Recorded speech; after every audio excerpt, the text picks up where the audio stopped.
Bonjour à tous, bienvenue sur la chaîne Christian Lema Coaching, la chaîne qui vous donne des clés pour votre développement personnel et professionnel. Et je suis ravi d'être avec vous encore une fois aujourd'hui. Et nous allons parler d'un sujet ô combien important pour ceux qui veulent avancer dans la vie. C'est le sujet des croyances limitantes.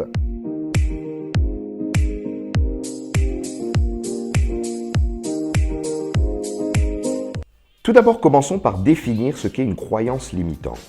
Une croyance, c'est le fait de croire qu'une chose est vraie. C'est notre perception d'une certaine réalité. Et généralement, lorsqu'on a une croyance, c'est le fait d'avoir une conviction tellement forte que l'on ne peut pas penser le contraire. La croyance limitante, c'est le fait de croire fortement en une chose, en une conviction qui vous limite dans la vie, qui vous empêche d'avancer et qui vous impose une barrière. Plusieurs exemples de croyances limitantes, le fait de croire que du fait de mes origines sociales, je ne peux pas évoluer dans certains milieux, du fait d'être une femme ou une mère de famille, que je ne peux pas me lancer dans l'entrepreneuriat. Un autre type de croyance limitante, c'est le fait de penser que ma couleur de peau influe sur ma destinée. Lorsque vous avez des croyances limitantes, cela vous empêche d'avancer dans la vie. Vous êtes vraiment bloqué. Vous n'arrivez pas justement à vous positionner dans certains postes. Vous n'arrivez pas à saisir certaines opportunités. Pourquoi? Parce que dans votre tête, vous vous êtes fixé des limites. Parce que dans votre tête, la chose qui vous est présentée vous paraît impossible,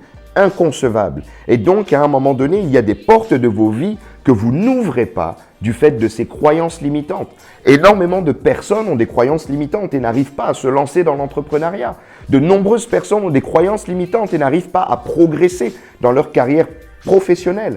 Ces croyances limitantes agissent également dans la perception que nous avons de nous-mêmes. J'ai rencontré plusieurs personnes qui disent souvent « je suis nul », qui ont une opinion extrêmement négative d'elles-mêmes. Et ça, ce sont également des croyances limitantes. Et donc, ces croyances limitantes viennent justement élever comme une vérité le fait de ne pas vous apprécier, le fait de vous dévaluer. Et donc, cela vous bloque, même dans votre vie quotidienne, même dans votre vie sentimentale. Imaginez un jeune homme qui rêve de se marier et qu'il ne s'aime pas et qu'il a décrété cette croyance qu'aucune femme ne peut l'aimer. Il n'arrive pas à aborder la femme de sa vie et il passe à côté du plus grand bonheur possible. Tout ça parce qu'il a une croyance limitante. Imaginez cette jeune femme qui est une femme pétillante, extraordinaire, brillante, intelligente, mais qui a décrété qu'elle a un physique ingrat, qui a décrété que personne ne peut l'aimer. Et donc, à un moment donné, elle ne prend même pas soin d'elle-même. Et donc, elle passe à côté du bonheur à cause d'une croyance limitante. Il y a également des croyances limitantes liées à l'âge. Parfois, certaines personnes se disent « je suis trop jeune et je ne peux pas saisir telle opportunité à responsabilité ». Et donc, je me mets un frein du fait de mon âge. Et donc, il arrive également qu'on ait des croyances limitantes lorsqu'on est plus avancé en âge. Vous avez des personnes à la retraite qui ont la croyance limitante du fait que l'on ne peut pas avoir de projet lorsque l'on est à la retraite ou lorsqu'on a un certain âge. Mais non, qui vous a dit ça? Rien ne vous empêche d'avoir des projets, quel que soit votre âge. Vous avez aujourd'hui les grands réseaux sociaux que nous utilisons, Facebook, Twitter et autres, qui ont été lancés par des jeunes entrepreneurs. Vous avez également l'exemple du colonel Sanders, qui a créé la chaîne de restaurants KFC et qui l'a créé à un âge avancé. Et donc, quel que soit notre âge, que l'on soit jeune, que l'on soit plus âgé, peu importe, rien n'est impossible dans la vie. Pour résumer, ces croyances vous empêchent d'avancer professionnellement, d'avancer émotionnellement et même d'avancer spirituellement. Et lorsque vous avez une croyance limitante, il faut un changement de mentalité pour pouvoir bouger et changer les choses. Plusieurs origines de ces croyances limitantes. Tout d'abord, notre éducation, notre arrière-plan. La manière dont on a été éduqué influe énormément sur ce que nous sommes à l'âge adulte. Et donc, toutes ces croyances limitantes, toutes ces peurs, ces croyances qui nous limitent, ces pensées négatives, elles viennent parfois du milieu dans lequel nous avons grandi, des mots, de ce qu'on nous a dit lorsqu'on était enfant. Lorsque pendant que tu étais enfant, tu as entendu tous les jours « tu es nul, tu ne feras rien de ta vie, tu es moche, d'ailleurs toi tu as des grandes oreilles, tu as un gros nez, tu es ceci, tu es cela ». L'ensemble de ces mots, de ces phrases qui viennent de notre éducation influent sur la personne que nous sommes. Et donc lorsque vous êtes bloqué quelquefois dans des croyances que vous avez que vous avez érigées dans votre vie, elles ne sont que l'héritage de votre éducation. Ensuite, il y a le milieu dans lequel nous évoluons, à la fois le milieu social duquel nous venons et le milieu dans lequel nous évoluons tout au long de la vie. Et donc le milieu a une grande influence sur nous. Je vous donne un exemple. Vous venez d'un milieu extrêmement modeste où personne n'a réussi, où personne n'a avancé dans la vie, où personne n'a entrepris. Il est parfois difficile en venant de ce milieu de s'imaginer ou de se projeter quelquefois dans la vie. Je vous donne mon propre exemple.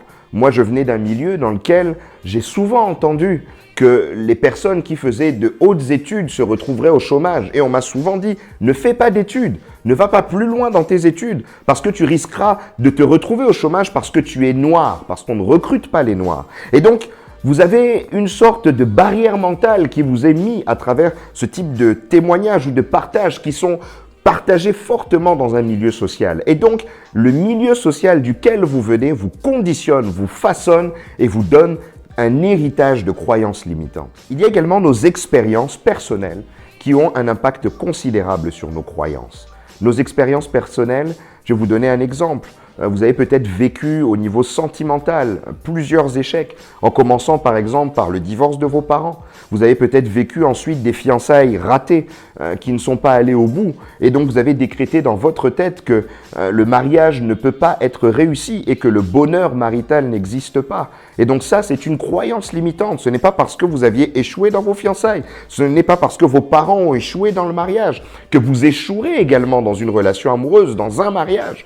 Vous êtes capable de réussir. Et donc, c'est une croyance limitante qui est en train de vous bloquer. Et donc, lorsque vous avancez dans la vie, vos expériences vous conditionnent et créent en vous également des croyances limitantes. Il y a également l'exemple des échecs professionnels.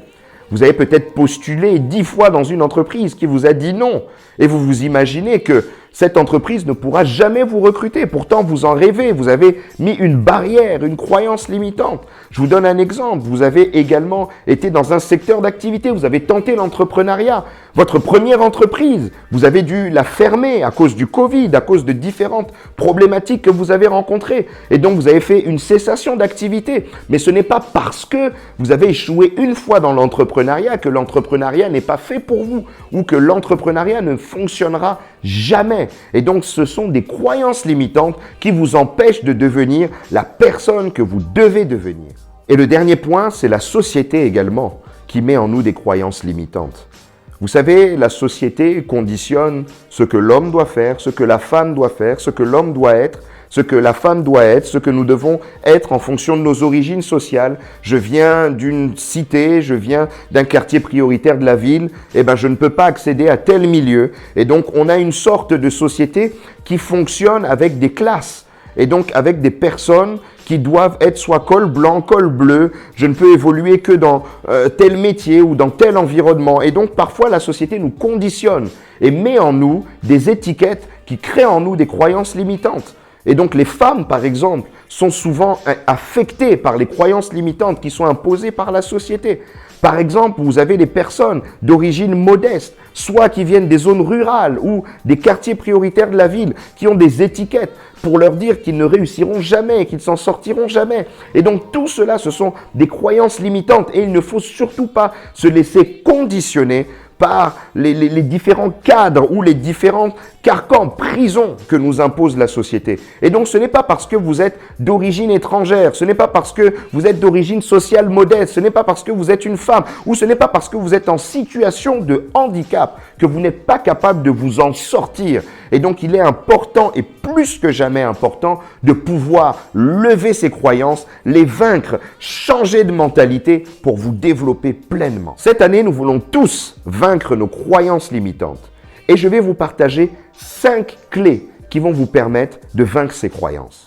La première clé, c'est de savoir que tout le monde a des croyances limitantes. Personne n'est épargné.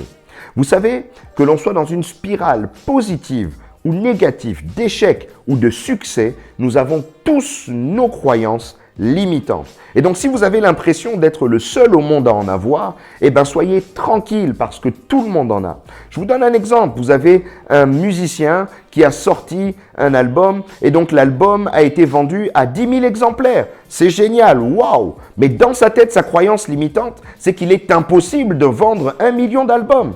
Et c'est une croyance limitante parce que qu'est-ce qui lui dit qu'il est impossible qu'il en vende 1 million? Parce que de 10 000 à 1 million, oui, le chemin est long, mais rien n'est impossible lorsque vous avancez dans la vie, lorsque vous êtes déterminé et lorsque vous bougez. Et donc, lui qui est plutôt dans une spirale positive se retrouve également dans une croyance limitante. Et donc, tout le monde est assujetti, tout le monde est exposé à des croyances limitantes. Et ça nous amène à la deuxième clé. La deuxième clé, c'est la déculpabilisation. Ne te sens pas coupable parce que tout le monde est concerné, tout le monde est touché, tout le monde est affecté par ces croyances limitantes. Et ne te sens pas coupable parce que la culpabilité va venir renforcer ces croyances limitantes et t'empêcher encore davantage d'avancer. Et donc déculpabilise-toi, prends du recul et accepte ces croyances limitantes, regarde-les en face sans t'auto-condamner parce que nous avons tous ce type de problème à gérer. La clé suivante, c'est de les identifier. Et donc, pour pouvoir les identifier, il faut non seulement pouvoir aller explorer votre histoire personnelle, dans vos peurs, dans vos inquiétudes, dans vos échecs, dans différents événements négatifs que vous avez vécus, vous allez potentiellement trouver vos croyances limitantes. Et donc, au-delà de les explorer, il faut pouvoir les exprimer, leur donner un nom. L'astuce que je voudrais vous partager, c'est de pouvoir les écrire. Moi, j'aime bien écrire. Et donc, lorsque vous vous posez, vous les écrivez, ça vous aide à les nommer, à mettre le doigt sur cette problématique, à mettre le doigt sur cette croyance limitante et de comprendre son origine, d'où elle vient, oui, comment elle s'exprime en moi. Et donc, lorsque vous les écrivez comme ça, avec une personne de confiance, vous pouvez en parler, vous pouvez les partager. Et c'est le meilleur moyen ou le meilleur chemin pour pouvoir les déconstruire et les vaincre. Et justement, la clé suivante, c'est de les déconstruire. Et donc, déconstruire une croyance limitante, c'est de faire mentir cette croyance. C'est de trouver justement des éléments qui vous aident à contredire cette croyance qui vous bloque. Et donc, l'astuce que je voudrais vous partager, ou la clé, c'est de pouvoir trouver des modèles contraires à vos croyances limitantes. Je vous donne un exemple. Vous êtes une femme ou une mère de famille et vous voulez vous lancer dans l'entrepreneuriat, ça vous paraît impossible, vous avez peur, allez explorer, chercher des modèles de femmes entrepreneurs et donc elles vont vous inspirer et elles vont vous aider à déconstruire cette croyance limitante. Vous venez peut-être des quartiers prioritaires, d'un milieu modeste et vous vous dites que je ne peux pas faire tel métier ou je ne peux pas accéder à tel milieu. Allez explorer par rapport au milieu ou au métier que vous visez, donc des modèles qui vous aident à contredire cette croyance limitante qui pèse dans votre tête. Et donc, il est important de déconstruire ce modèle de croyance limitante par des rôles modèles positifs. Et la cinquième clé, c'est tout simplement d'oser. Posez-vous la question. Si vous osez transgresser vos croyances limitantes, qu'est-ce que vous perdez réellement? Qu'est-ce que vous risquez? Si vous postulez à cet emploi qui vous fait rêver, mais pour lequel vous vous dites qu'il est impossible que vous puissiez y accéder, mais qu'est-ce que vous perdez en fait? Qu'est-ce que vous risquez? Il y a cette jeune femme extraordinaire qui fait vibrer votre cœur, mais vous vous êtes tellement dit qu'elle n'est pas faite pour vous, que vous n'osez pas l'aborder. Mais en fait, qu'est-ce que vous risquez à pouvoir l'aborder? C'est potentiellement la femme de votre vie, la mère de vos enfants, demain. Et donc, osez, faites le pas. Qu'est-ce que vous risquez? Vous pensez que vous allez mourir? Au pire, elle vous dira non. Mais alors, au moins vous aurez tenté. Ce projet entrepreneurial que vous portez, dont vous rêvez depuis des années et pour lequel vous n'osez pas faire le pas parce que vous êtes bloqué par ces croyances limitantes, parce qu'on vous a toujours dit que dans votre famille, il n'y a pas d'entrepreneur. En fait, qu'est-ce que vous risquez? Quelques euros de perdus, mais vous pourrez les retrouver. Mais si vous n'osez pas, vous garderez dans votre cœur et dans votre tête le fait de n'avoir jamais fait le pas. Et si quelqu'un d'autre se lance avant vous, vous vous direz que j'avais la meilleure idée du monde. mais que mes croyances limitantes m'avaient empêché d'avancer. La croyance limitante, c'est aussi de s'imaginer que réussir dans la vie ne passe que par un CDI.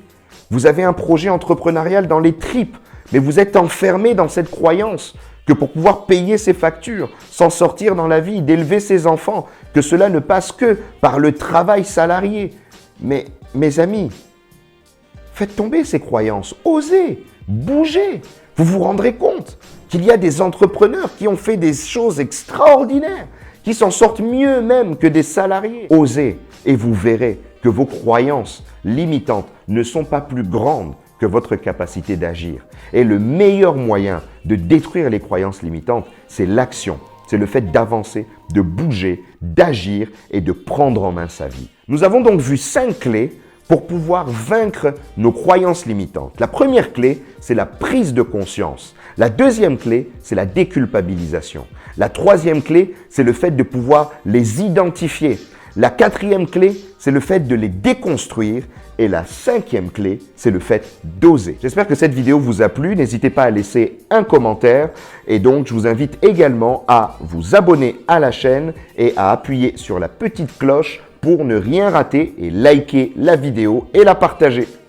D'ici là, je vous invite à mettre en pratique ces 5 clés et n'oubliez pas, vos lendemains sont appelés à être extraordinaires.